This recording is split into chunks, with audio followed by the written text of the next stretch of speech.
Now you got my take on the race. Let's see what some of the other athletes have to say. So, name which event you did and which event you were supposed to do. I was going to do the disclaimer, but name, Bill Brent. I was signed up for the 70.3 and called a game day audible and dropped to the international distance. This right here. All right, here we go. All right, first post-race interview. Beers in the sand, chilling. Yeah, sure. So my name is JD, last name Tallman. I did the half distance today. It lived up to its name. How about that, right? My name is Sharon Barclay. I'm from San Francisco, so I flew a long way to get here. Which is surprisingly, it wasn't too bad. It was actually pretty simple.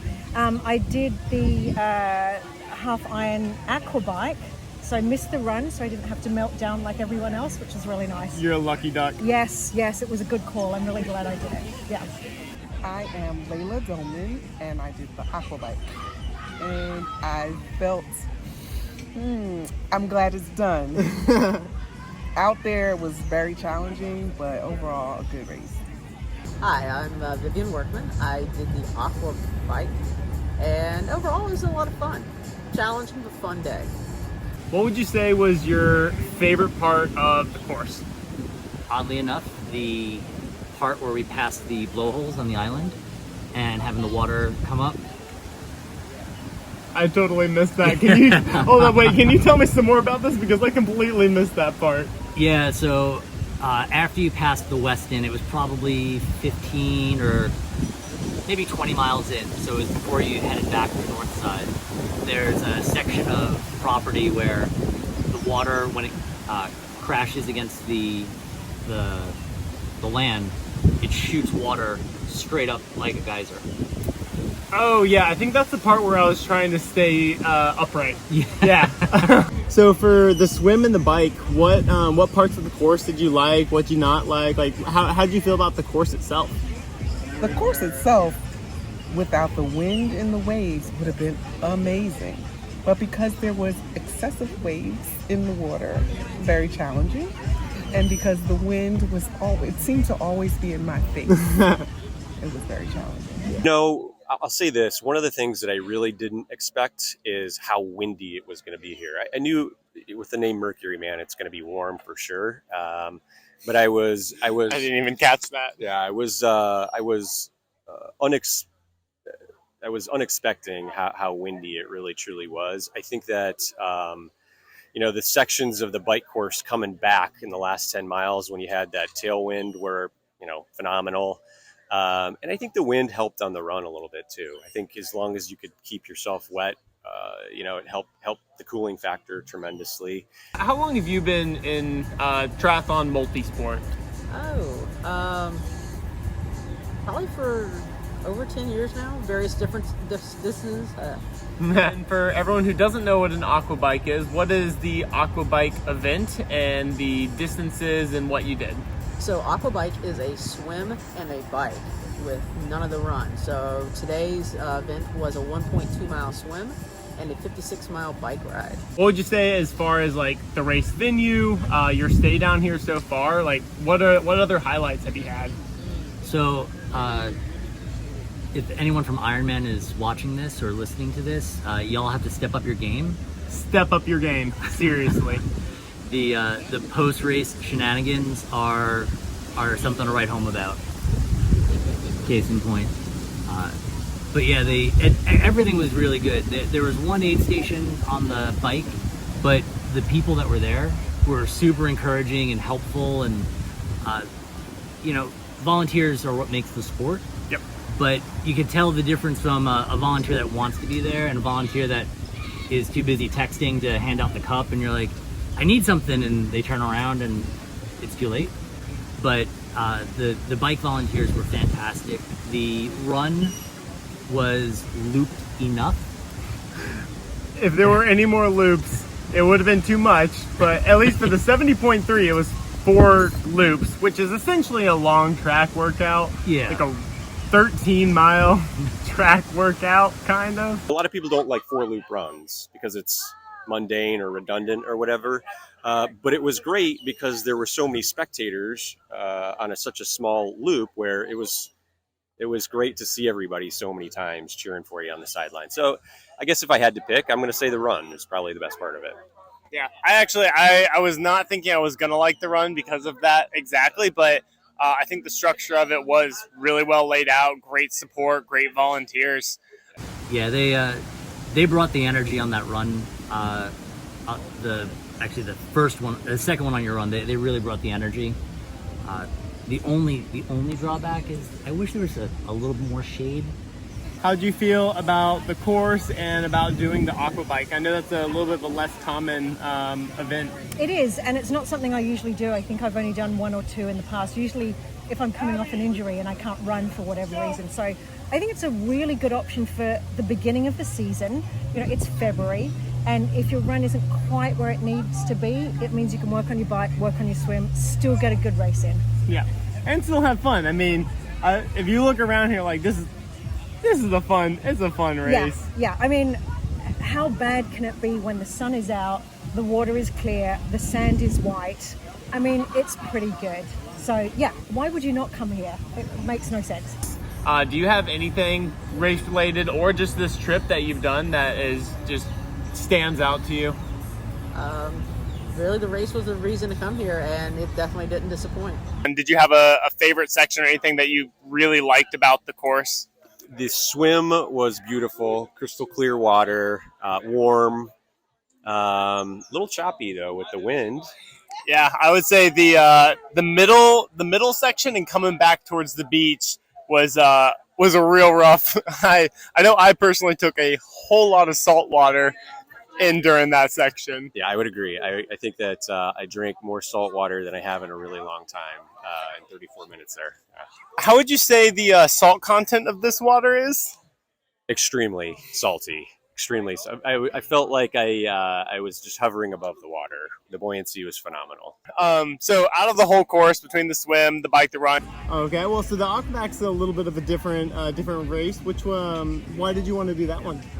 Because my run wasn't ready, so it was easy to just do two sports, the swim and the bike. That was enough. Very fair enough. And honestly, you didn't miss out on the run. It was hot. It was good, but it was definitely a little bit toasty. I'm sure. Well, how about the Cayman Islands themselves? You know, we've been down here for about a week now. What have you gotten into? What do you love about the islands down here? Oh, I've done everything water related. I played with the starfish, did the stingrays, did the bioluminescent, and I even attempted to scuba dive. So I've enjoyed every minute here. Oh, you've definitely been living it up down here. That's awesome. Yeah. Tell us some more about some of those. Like, what was your favorite part? What was like really cool out of those? I thought it was really fun to pet essentially the starfish, but they seem to be like everywhere around here. So it's kind of very fun. I might have to go find myself a starfish.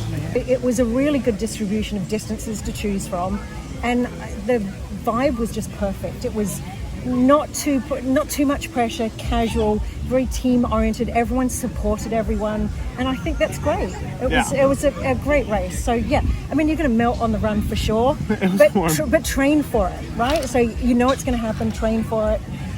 It's totally worth it. A great experience. Yeah, awesome. I'm back. There's no question. I plan to bring people with me. So now that I've done it, I can go back to San Francisco and say, look, guys, this is a race you could do beginning of the season.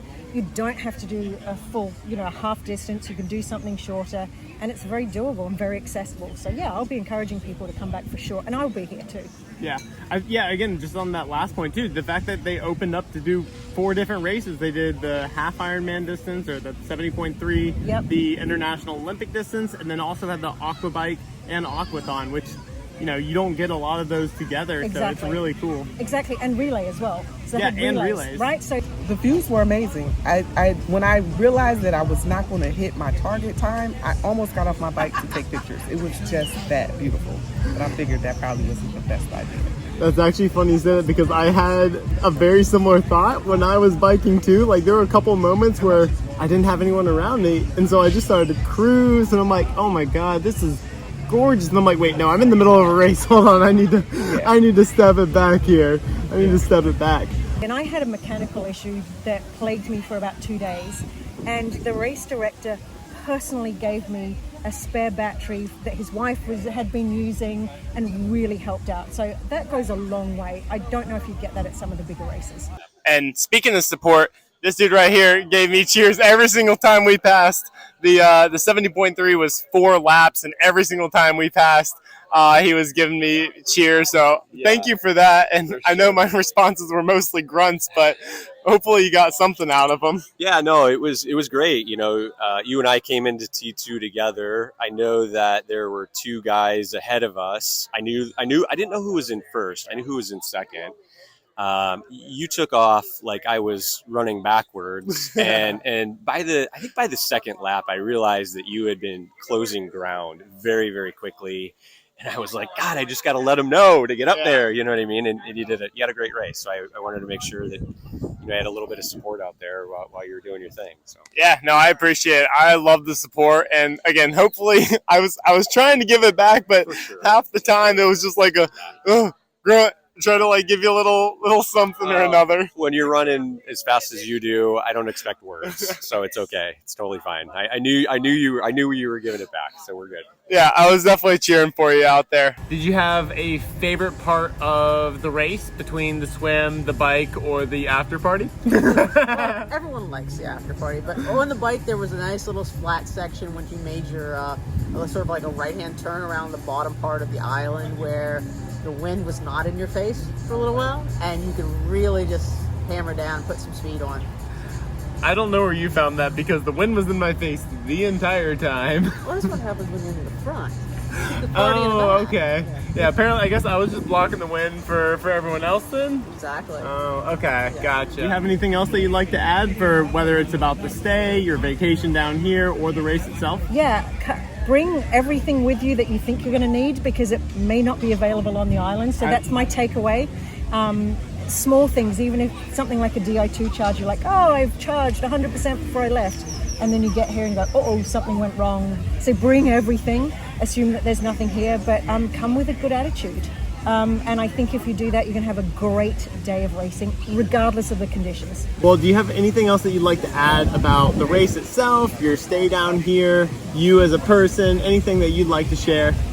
Well, it's a wonderful opportunity to come and see a beautiful island and do a race. As an African American, we are just getting into triathlon or just being noticed in triathlon. So for moments, I felt alone, but because I was here with Peak Athletics, I had friends in there, so it was great. I don't know how you could go unnoticed because you have energy and like you just shine. She has been amazing this entire trip. She has got so much energy. It is great. Like she was killing it out there. I had a great day. And anything remainder about the race that you would especially recommend to people? I mean, if you're looking for a great destination race where there's a lot of stuff for everyone in the family to do, or even just by yourself to come hang out and just relax and enjoy, this is definitely one that should be on your list. This was a great racecation. I think if there was a bit more training prior to racecation, the 70.3 would have been doable. But I would recommend this to absolutely anybody. Yeah, I would 100% agree with that recommendation. I'd say this is by far one of the, if not the best smaller event I've ever done. Just say that, hey, look, if you know, even if you're not planning on being in peak fitness in February, this is a great place to come to visit. Make it a long weekend, make it a 2-week trip, whatever the case may be. Bring the family, but you know, this is something that I'll definitely do again, assuming that they have the race again. And I would say, hey, even if you just use it as a great training weekend, I'd highly recommend it. I really like supporting local races because I think they need it more, particularly coming out of COVID. So the more we can do to support local races, this is very affordable, and they made us feel really welcome. And that's special when you're competing with 1,500, 2,000 other athletes. You're kind of no one. You're just another number. You're just a revenue generator. Whereas this way, we met people, we met the race directors, and we felt like we were part of something, and it's really exciting. So yeah, support local races, definitely. They were fun, challenging, beautiful scenery. Just the whole event locale was just phenomenal, you know. Yeah, I mean, you know, the smaller races events tend to have more of that personal touch, you know, and the race directors really make a point to sort of know who people are, you know, introduce themselves, and just really make sure that you enjoy the event. And they're proud of their community they're hosting the race in. The race directors did a phenomenal job. You know, a lot of times you come to a smaller event, you don't really know what to expect. You know, you don't know if it's going to be safe. You don't know what the traffic's going to be like. You don't know if it's going to be well supported or not. I think in this particular case, the venue was beautiful, and everything was top notch. There was plenty of aid stations. The run was well supported with aid stations as well. Being how hot it is here, it's super important, obviously. But yeah, as far as non-Ironman events go, I would say this is by far one of the, if not the best, smaller event I've ever done. Everyone at the kind of the host hotel has been super accommodating. Again, even on the course, you know, they said that, you know, everyone's safety is their top priority, and this is one of the few places I've seen them deliver on that. The marshal was out a ton, the police were out a ton, and you know, they definitely didn't just say, they demonstrated and they showed, which is a huge thing for a race organization. Oh, definitely recommend. I mean, the race organizers really wanted to make sure everyone had a good time. I mean, who's going to complain you're racing in the Cayman Islands, you know? But yeah, they just really were concerned with everyone's safety, just making sure everyone felt good about being out there and just really enjoyed themselves. Yeah, awesome race, beautiful course, great volunteers. I'd call that one a win for sure. Cheers.